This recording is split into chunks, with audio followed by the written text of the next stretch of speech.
الحمدللہ رب العالمین والصلاة والسلام علی سید الانبیاء والمرسلین اما بعد فاعوذ باللہ من الشیطان الرجیم بسم اللہ الرحمن الرحیم۔ وضو کے متفرق مسائل بیان کیے جا رہے ہیں۔ صفحہ نمبر 308 پہ مسئلہ نمبر 39،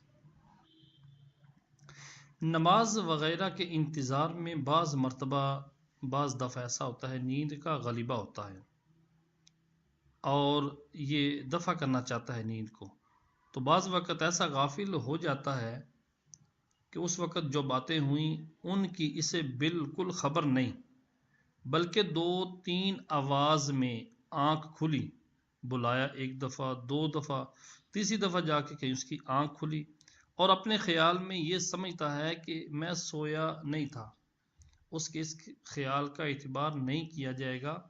اگر معتبر شخص کہے کہ تو غافل تھا، تجھے آواز دی گئی تو اٹھا نہیں، پکارا جواب نہ دیا، یا باتیں پوچھی جائیں اور جواب نہ دے، تو اس بندے پر وضو لازم ہے۔ فائدہ: انبیاء علیہم السلام کا سونا ناقض وضو نہیں۔ انبیاء علیہ السلام اگر آنکھیں بند کریں سوئیں تو ان کا وضو نہیں ٹوٹتا، ان کی آنکھیں سوتی ہیں، دل جاگتے ہیں۔ سبحان اللہ۔ علاوہ نیند کے اور نواقض سے انبیاء علیہ السلام کا وضو جاتا ہے یا نہیں، اس میں اختلاف ہے۔ نیند کے علاوہ کے بارے میں جو نواقض وضو ہیں ان سے ان کا وضو ٹوٹتا ہے یا نہیں، اس بارے میں علماء کرام کا اختلاف ہے۔ صحیح یہ ہے کہ وضو ٹوٹ جاتا ہے بوجہ ان کی عظمت شان کے، نہ بسبب نجاست کے۔ ان کی عظمت اور شان کے بعد یہی لائق ہے کہ اگر یہ چیزیں ظاہر ہون سے تو ان کا وضو ٹوٹ جاتا ہے، ان کی شان اس بات کا تقاضا کرتی ہے، نہ کہ اس سبب سے کہ نجاست کے خروج کی وجہ سے، کہ ان کے فضلات شریفہ طیب و طاہر ہیں۔ انبیاء علیہ السلام کے فضلات شریفہ جسے ہم اپنی زبان میں پاخانہ پیشاب کہتے ہیں، ہم ان کی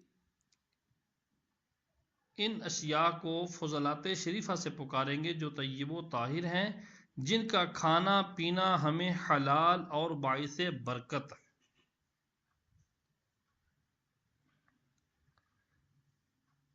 مسئلہ نمبر 40، بے ہوشی اور جنون اور غشی اور اتنا نشہ کہ چلنے میں پاؤں لڑکھڑائیں ناقض وضو ہے۔ بے ہوشی بندہ بے ہوش ہو جائے، اور جنون پاگل پن، مجنون بن جانا، اور غشی یہ بھی جنون کی ایک قسم ہے، غشی طاری ہو جانا کہ بندے اپنے ہوش و حواس قائم نہ رکھ سکے، اور نشہ اتنا کہ چلنے میں پاؤں لڑکھڑائیں، یہ ساری چیزیں وضو کو توڑ دیتی ہیں۔ مسئلہ نمبر 41، بالغ کا کہکا، یعنی اتنی آواز سے ہنسی کہ آس پاس والے سنیں، اگر جاگتے میں رکوع سجدہ والی نماز میں ہو وضو ٹوٹ جائے گا اور نماز فاسد ہو جائے گی۔ یعنی رکوع سجود والی نماز جو ہے اس کے اندر بالغ اگر کہکا لگائے، کہکا وہ ہوتا ہے کہ آس پاس والے ساتھ والے سن لیں، تو نماز بھی جائے گی اور وضو بھی ٹوٹ جائے گا۔ رکوع سجود والی نماز سے مراد نماز فرض ہے، جیسا کہ نماز پنجگانہ ہے، جمعہ ہے، عیدین ہے، یہ نماز پنجگانہ اور جمعہ عیدین وغیرہ۔ ہاں، نماز جنازہ کے اندر کہکا لگایا تو نماز فاسد نہیں ہوگی، اس سے وضو نہیں ٹوٹے گا۔ نمبر 42، اگر نماز کے اندر سوتے میں یا نماز جنازہ یا سجدہ تلاوت میں کہکا لگایا تو وضو نہیں جائے گا، وہ نماز یا سجدہ فاسد ہو جائے گا۔ سوری، جو اوپر میں نے عرض کیا تھا کہ بالغ کا کہکا نماز پنجگانہ کے اندر لگے تو نماز بھی گئی اور وضو بھی گیا، اور نماز پنجگانہ، جمعہ، عیدین، ان کے علاوہ نماز جنازہ ہے یا سجدہ تلاوت ہے، ان کے اندر اگر کہکا لگاتا ہے تو وضو تو نہیں ٹوٹے گا، البتہ وہ نماز جنازہ یا سجدہ وغیرہ جو ہے وہ فاسد ہو جائے گا۔ مسئلہ نمبر 43، اور اگر اتنی آواز سے ہنسا کہ خود اس نے سنا، پاس والوں نے نہ سنا، تو وضو نہیں جائے گا، نماز ٹوٹ جائے گی۔ نمبر 44، اگر مسکرایا کہ دانت نکلے، آواز بالکل نہیں نکلی، دانت تو ظاہر ہوئے لیکن آواز پیدا نہیں ہوئی، تو اس صورت میں نہ نماز ٹوٹے گی نہ وضو۔ مسئلہ نمبر 45، مباشرت فاحشہ یعنی مرد اپنے عضو تناسل کو تندی کی حالت میں عورت کی شرمگاہ یا کسی مرد کی شرمگاہ سے ملائے، یا عورت باہم ملائیں، شرط یہ ہے کہ کوئی پردہ درمیان میں کوئی چیز حائل نہ ہو تو ناقض وضو ہے۔ یعنی مرد شہوت کے وقت عضو تناسل کو عورت کی شرمگاہ کے ساتھ یا عورت کے ساتھ ملائے، اس صورت میں اگر درمیان میں پردہ نہ ہو تو وضو ٹوٹ جائے گا دونوں کا۔ مسئلہ نمبر 46، اگر مرد نے اپنے آلہ سے عورت کی شرمگاہ کو مس کیا، عضو تناسل سے عورت کی شرمگاہ کو مس کیا، چھوا اور انتشار آلہ نہ تھا، اس وقت عضو تناسل شرمگاہ انتشار یعنی شہوت میں نہ تھا، عورت کا وضو اس وقت میں بھی جاتا رہے گا اگرچہ مرد کا وضو نہ جائے گا۔ اس کے اندر پچھلے مسئلے میں فرق یہ ہے کہ یہاں پر مرد کا وضو اس وجہ سے نہیں ٹوٹے گا کیونکہ مرد شہوت میں نہیں ہے۔ جی، مسئلہ نمبر 47، بڑا استنجا ڈیلے سے کر کے، یعنی پاخانہ کیا تو ڈیلے سے استنجا کر وضو کیا، اب یاد آیا کہ پانی سے نہ کیا تھا، یعنی پاخانہ کیا ڈیلے کے ساتھ استنجا کیا تو پھر وضو کر لیا، اب یاد آیا کہ پانی سے استنجا نہیں کیا تھا۔ اگر پانی سے استنجا مسنون طریقے پر یعنی پاؤں پھیلا کر سانس کا زور نیچے کو دے کر کرے گا، سانس زور سے لگائے گا، تو اب اگر استنجا دوبارہ کرے گا تو وضو جاتا رہے گا، اور ویسے کرے گا تو نہ جائے گا، مگر وضو کر لینا مناسب ہے۔ آسان لفظوں میں یہ سمجھے، بندے نے پاخانہ کیا، پاخانہ کرنے کے بعد اس نے وضو کر لیا، جب وضو کیا تو اس نے استنجا پانی سے پہلے نہیں کیا تھا، وضو کرنے کے بعد دوبارہ اب کہتا ہے دل میں خیال آیا کہ پانی سے بھی استنجا کرنا چاہیے، اب اگر وہ پانی سے استنجا مسنون طریقے پر کرے گا یعنی پاؤں کو پھیلا کر سانس کا زور لگا کر نیچے کی طرف اگر اب وضو کرے گا، استنجا کرے گا، تو اس کا وضو جو پہلے والا ہے وہ وضو جاتا رہے گا، اور ویسے کرے گا زور وغیرہ نہیں لگائے گا، ویسے استنجا کر لیتا ہے تو وضو نہیں ٹوٹے گا، مگر کر لینا مناسب ہے۔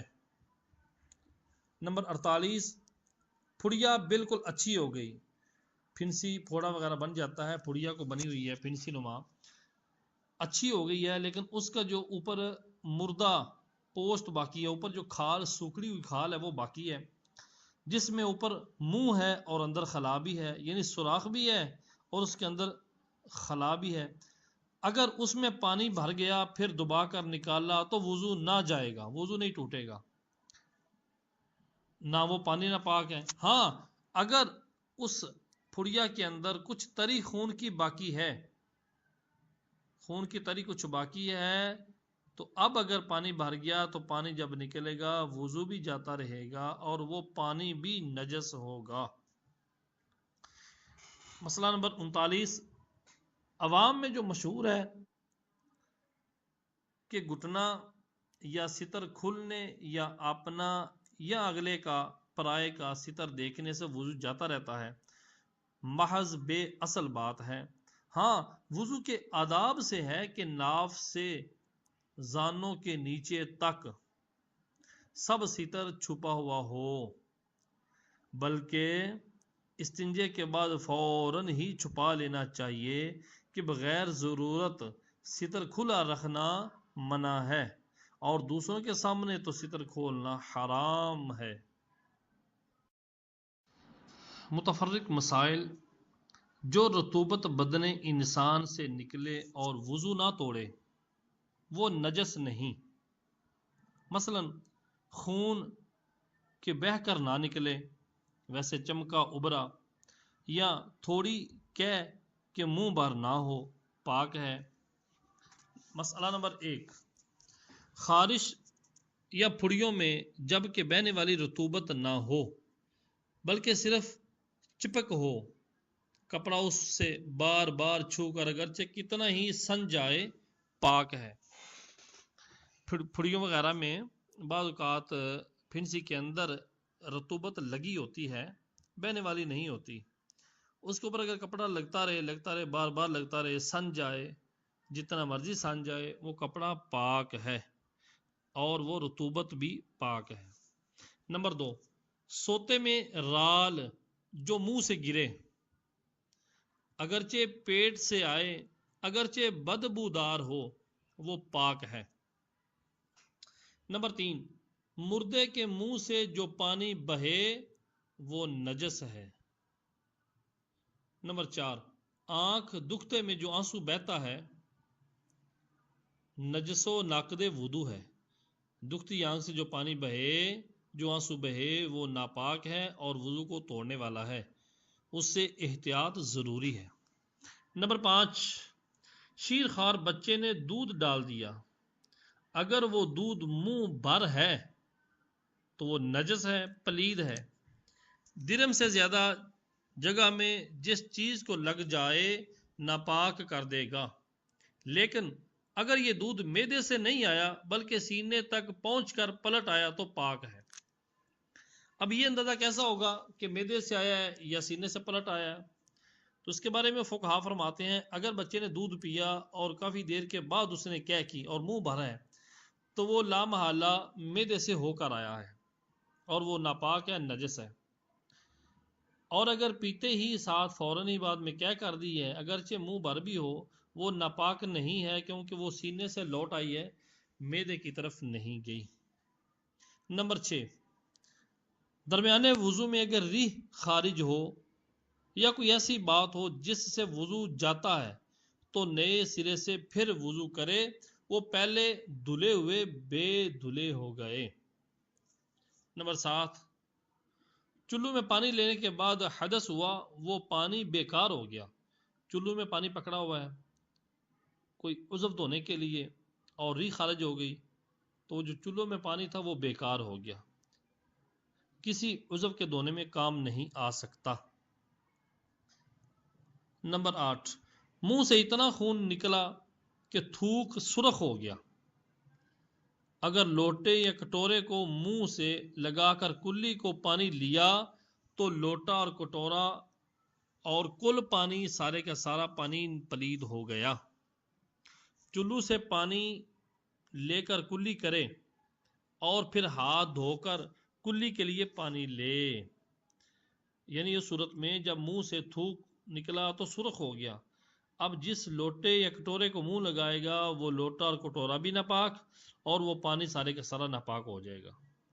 اس کا حال یہ ہے کہ چلو سے پانی لے کر کلی کرے، پھر ہاتھ دھو کر کلی کے لیے پانی لے۔ جی۔ نمبر 9، اگر درمیانے وضو میں کسی عضو کے دھونے میں شک واقع ہو اور یہ زندگی کا پہلا واقعہ ہے، وضو کر رہا ہے تو جب مسح کرنے لگا ہے تو خیال آیا کہ شاید میں نے ہاتھ نہیں دھوئے، تو اگر یہ تو شک پہلی دفعہ واقع ہوا ہے تو اس کو دھو لے، اور اگر اکثر یہ شک پڑتا ہے، کبھی شک پڑتا ہے کہ ہاتھ نہیں دھوئے، کبھی مسح نہیں کیا، تو اس طرح کہ اگر شک اکثر پڑتا ہے تو اس کی طرف توجہ نہ کرے.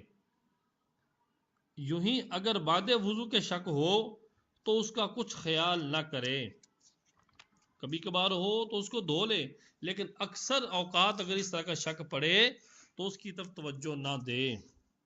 نمبر 10، جو باوضو تھا اب اسے شک ہے کہ وضو ہے یا ٹوٹ گیا تو وضو کرنے کی اسے ضرورت نہیں. جو بندہ پہلے باوضو تھا لیکن اب شک ہے کہ وضو ہے کہ نہیں تو اس کا وضو ہے، وضو کرنے کی ضرورت نہیں.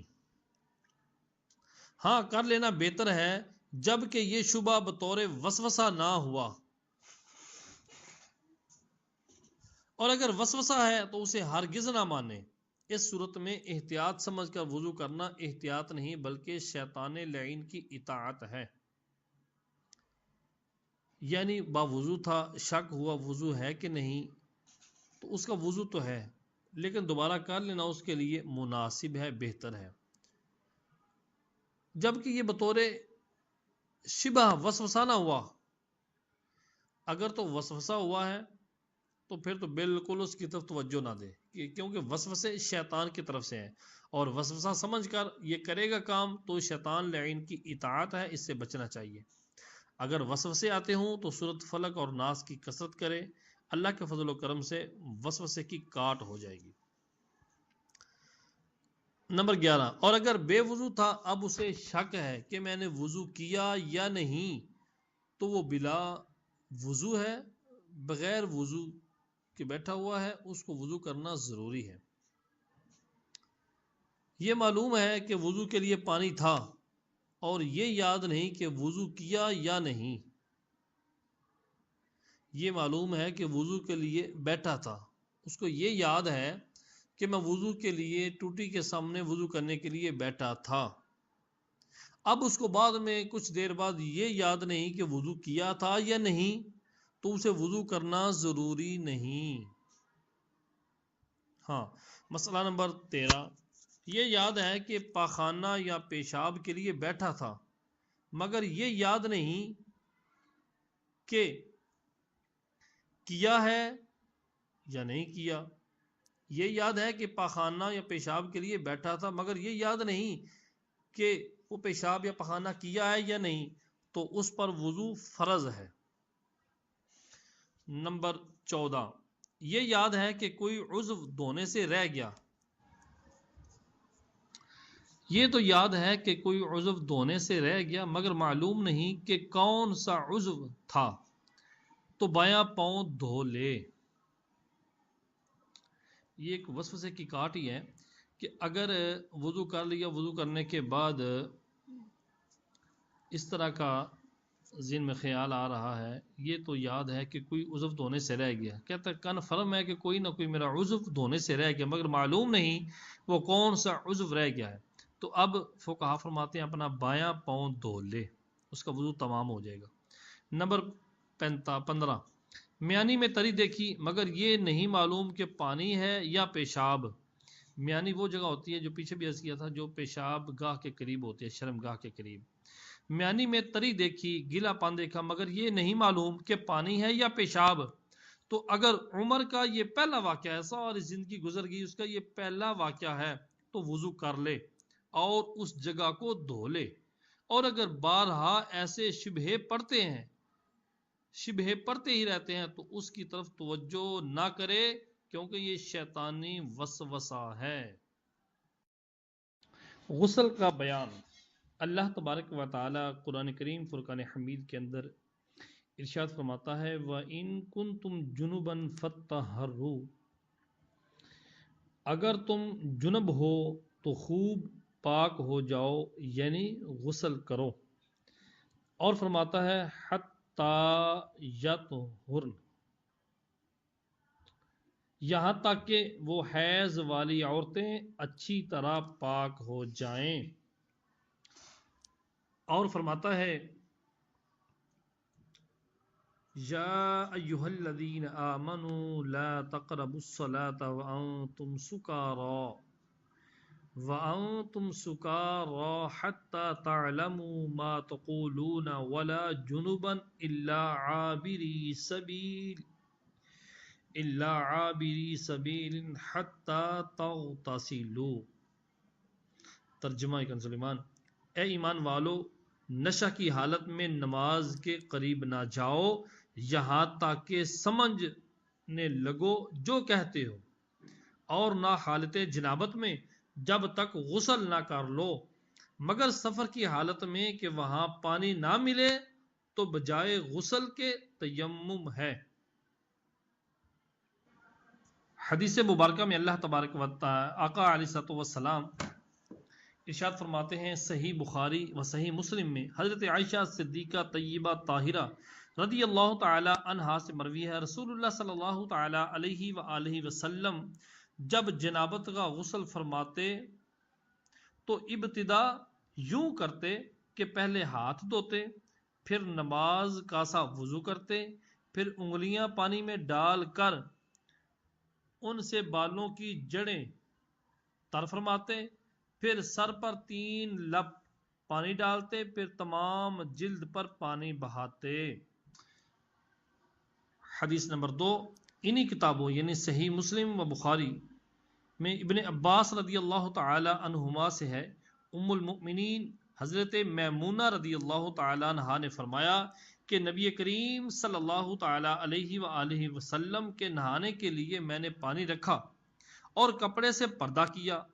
حضور صلی اللہ علیہ وآلہ وسلم نے ہاتھوں پر پانی ڈالا اور ان کو دھویا، پھر پانی ڈال کر ہاتھوں کو دھویا، پھر دانے ہاتھ سے بائیں پر پانی ڈالا، پھر استنجا فرمایا، پھر ہاتھ زمین پر مار کر ملا اور دھویا، پھر کلی کی اور ناک میں پانی ڈالا اور منہ اور ہاتھ دھوئے، پھر سر پر پانی ڈالا اور تمام بدن پر بہایا، پھر اس جگہ سے الگ ہو کر پائے مبارک دھوئے، نالین شریف پاؤں مبارک دھوئے۔ اس کے بعد میں نے بدن پونچھنے کے لیے کپڑا دیا تو حضور صلی اللہ علیہ وآلہ وسلم نے نہ لیا اور ہاتھوں کو جھاڑتے ہوئے تشریف لے گئے۔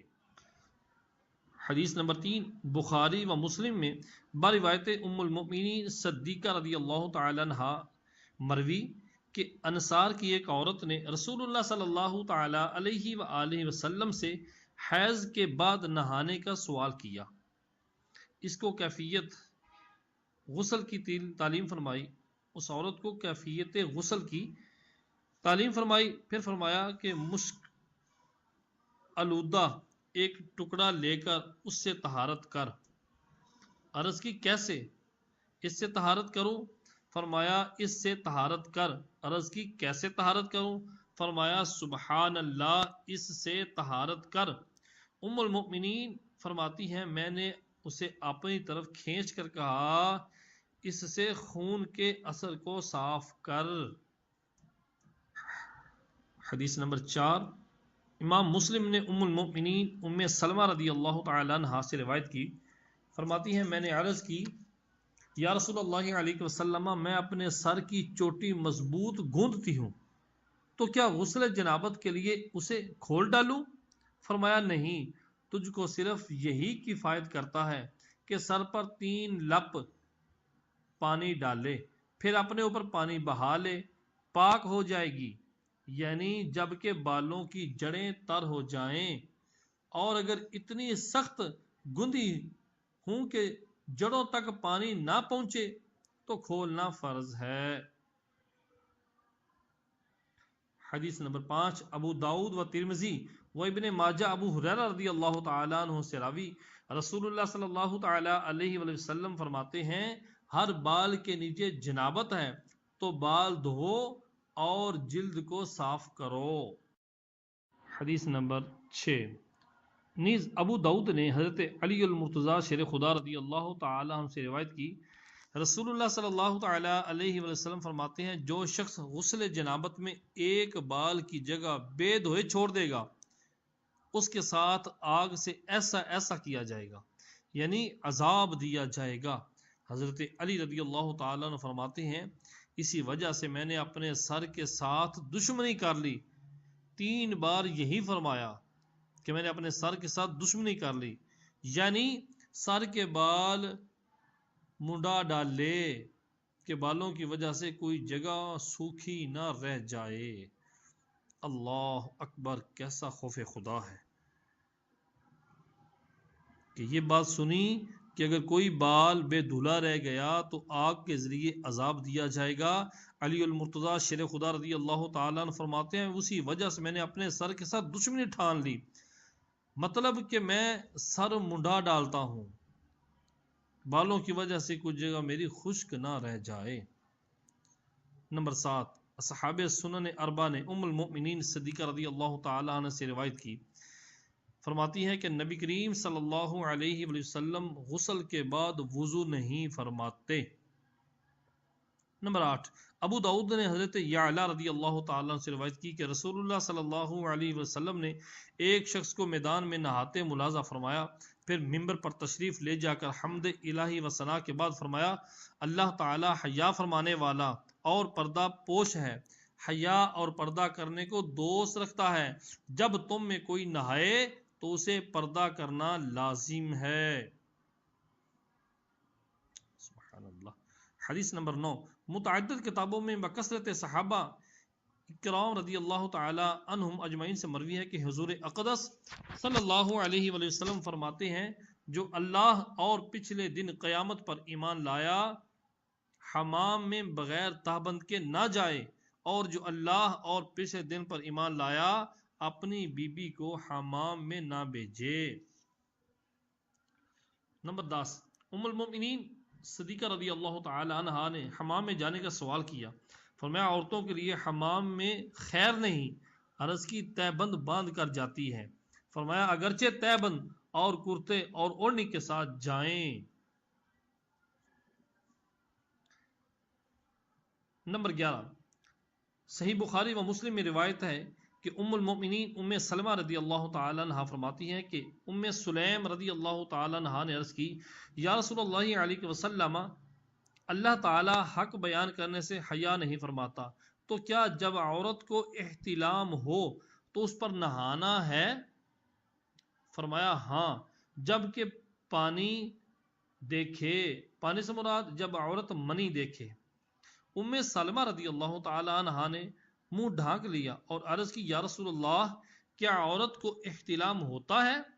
فرمایا ہاں، ایسا نہ ہو تو کس وجہ سے بچہ ماں کے مشابہ ہوتا ہے، یعنی عورت کو بھی احتلام ہوتا ہے، اسی وجہ سے تو بچہ بعض اوقات ماں کے مشابہ ہوتا ہے۔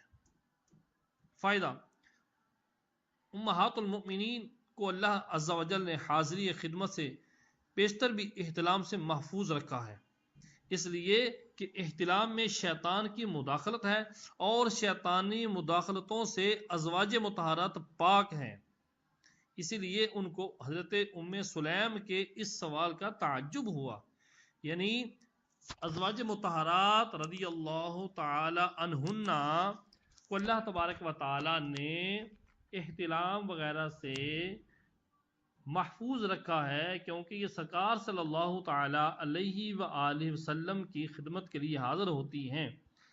احتلام سے محفوظ اس لیے رکھا کہ احتلام کے اندر شیطان کی مداخلت ہوتی ہے، دخل اندازی ہوتی ہے، اور شیطانی مداخلتیں ازواج مطہرات کے لیے نہیں، ازواج مطہرات شیطانی مداخلتوں سے پاک ہیں، او کما قال علیہ الصلوۃ والسلام۔ نمبر 12، ابو داؤد و ترمذی عائشہ صدیقہ رضی اللہ تعالی عنہ سے روی کہ رسول اللہ صلی اللہ علیہ وسلم سے سوال ہوا کہ مرد تری پائے اور احتلام یاد نہ ہو، آپ نے فرمایا غسل کرے، اور اس شخص کے بارے میں سوال ہوا کہ خواب کا یقین ہے اور تری نہیں پاتا، فرمایا اس پر غسل نہیں۔ ام سلیم نے عرض کی، عورت اس کو دیکھے تو اس پر غسل ہے؟ فرمایا ہاں، عورتیں مردوں کی مثل ہیں۔ اس حدیث مبارکہ کے تحت مسئلہ ہے کہ مرد نے رات کو خواب دیکھا احتلام ہوتے ہوئے، لیکن صبح اٹھا تو اس نے اپنے کپڑوں پر تری نہیں پائی، کوئی داغ وغیرہ نہیں ہے، تو اس پر غسل فرض نہیں ہے، اور اسی کا برعکس اگر رات کو خواب نہیں دیکھا، خواب نہیں آیا لیکن صبح دیکھا احتلام ہوا تھا، اس بندے پر اگرچہ خواب یاد نہیں ہے غسل فرض ہے۔ حدیث نمبر 13 ترمذی میں انہی سے مروی عائشہ صدیقہ رضی اللہ تعالیٰ عنہ سے رسول اللہ صلی اللہ تعالی علیہ وآلہ وسلم ارشاد فرماتے ہیں کہ جب مرد کے ختنہ کی جگہ حشفہ، جو آگے جگہ بنی ہوتی ہے جتنی جگہ سے ختنہ کیا جاتا ہے، فرماتے ہیں کہ مرد کے ختنہ کی جگہ یعنی وہ حشفہ جو ہوتا ہے عورت کے مقام میں غائب ہو جائے، عورت کی شرمگاہ میں جب غائب ہو جائے، داخل ہو جائے، تو انزال ہو یا نہ ہو غسل واجب ہو جائے گا۔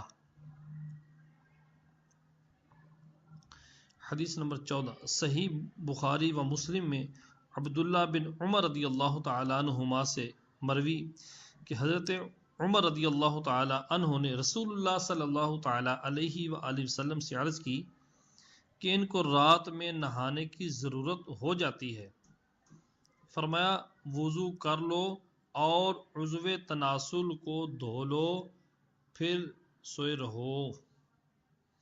حدیث نمبر 15 صحیحین میں صحیح مسلم و بخاری میں حضرت عائشہ صدیقہ رضی اللہ تعالی عنہا سے مروی ہے، فرماتی ہیں نبی کریم رؤوف الرحیم صلی اللہ علیہ وآلہ وسلم جب جنب ہوتے اور کھانے یا سونے کا ارادہ فرماتے تو نماز کی طرح وضو فرماتے۔ حدیث نمبر 16 مسلم میں ابو سعید خدری رضی اللہ تعالیٰ عنہ سے مروی کہ رسول اللہ صلی اللہ علیہ وآلہ وسلم فرماتے ہیں جب تم میں کوئی اپنی بیوی کے پاس جا کر دوبارہ جانا چاہے، ایک دفعہ ہو کر آیا، تھوڑی دیر بعد دوبارہ جانا چاہے تو وضو کر لے۔ حدیث نمبر 17 ترمذی ابن عمر رضی اللہ تعالی عنہما سے راوی کہ رسول اللہ صلی اللہ علیہ وآلہ وسلم نے فرمایا کہ حیض والی اور جنب قرآن میں سے کچھ نہ پڑھیں۔ نمبر 18 ابو داؤد نے ام المؤمنین صدیقہ رضی اللہ تعالی عنہا سے روایت کی کہ حضور اقدس صلی اللہ تعالی علیہ وآلہ وسلم نے فرمایا ان گھروں کا رخ مسجد سے پھیر دو کہ میں مسجد کو حائض اور جنب کے لیے حلال نہیں کرتا۔ نمبر 19 ابو داؤد نے حضرت علی المرتضیٰ رضی اللہ تعالی عنہ سے روایت کی رسول اللہ صلی اللہ تعالی علیہ وسلم فرماتے ہیں کہ ملائکہ اس گھر میں نہیں جاتے جس گھر میں تصویر اور کتا اور جنب ہو۔ حدیث نمبر 20 ابو داؤد عمار بن یاسر رضی اللہ تعالیٰ عنہما سے راوی رسول اللہ صلی اللہ تعالی علیہ وآلہ وسلم نے فرمایا فرشتے 3 حصوں سے قریب نہیں ہوتے، فرشتے 3 شخصوں کے قریب نہیں ہوتے۔ نمبر 1 کافر کا مردہ، نمبر 2 خلوق، نمبر 3 جنب۔ خلوق سے مراد ایک قسم کی خوشبو زعفران سے بنائی جاتی ہے خلوق، اس میں جو مرد لتھڑا ہوا ہو، جس مرد نے وہ خلوق لگائی ہوئی ہو وہ خوشبو، اور جنبی مگر یہ کہ وضو کر لے۔ جنب کے بارے میں یہ ہے کہ وہ وضو کر لے تو فرشتے پاس وہاں پہ آ سکتے ہیں، لیکن خلوق اور کافر کا مردہ فرشتے ان کے قریب نہیں جاتے۔ نمبر 21 امام مالک نے اور امام مسلم نے ابن عمر رضی اللہ تعالیٰ عنہما سے روایت کی کہ رسول اللہ صلی اللہ علیہ وآلہ وسلم نے فرمایا جو جمعہ کو آئے اسے چاہیے کہ نہا لے۔ صلو علی الحبیب صلی اللہ تعالی علیہ وآلہ وسلم۔ یہاں تک غسل کے بارے میں احادیث ذکر کی گئی ہیں۔ اب آئیے غسل کے مسائل سمجھتے ہیں۔ اللہ تبارک و تعالی ہم ان مسائل کو سن کر سمجھنے اور ان پر عمل کرنے کی توفیق عطا فرمائے۔ صلو علی الحبیب صلی اللہ تعالی علیہ وآلہ وسلم۔